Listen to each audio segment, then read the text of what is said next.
اور تم اپنے پروردگار کے حکم کے انتظار میں صبر کیے رہو، تم تو ہماری آنکھوں کے سامنے ہو۔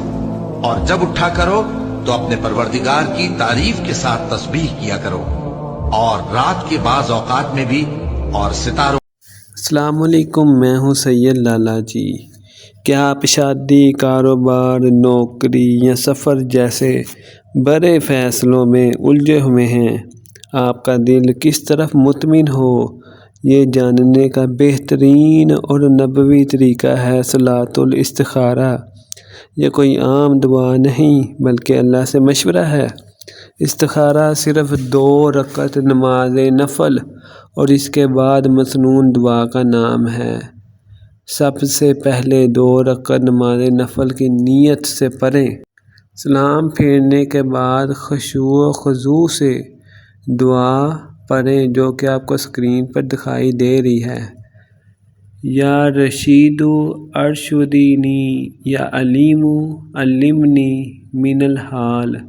320 مرتبہ آپ نے یہ پڑھائی پڑھنی ہے، اور اس کے بعد اپنے ہاتھوں پہ دم کر کے چہرے پہ مسح کر لینا ہے، اور اس کے بعد آپ نے سو جانا ہے۔ ٹھیک ہے؟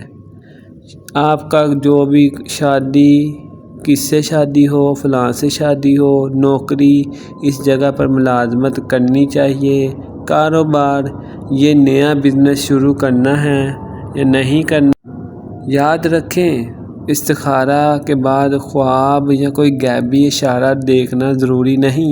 یہ صرف ایک غلط فہمی ہے۔ اللہ کی رہنمائی آپ کو 2 طرح سے ملے گی۔ جس کام میں خیر ہوگی وہ آپ کے لیے آسان ہوتا جائے گا، آپ کے دل میں سکون پیدا ہو جائے گا۔ توکل کریں، اس راستے پر چل پڑیں جس کی طرف آپ کا دل مطمئن ہو۔ اللہ کبھی اپنے بندے کو نامایوس نہیں کرتا۔ اللہ نگہبان، دعاؤں میں یاد رکھیے گا۔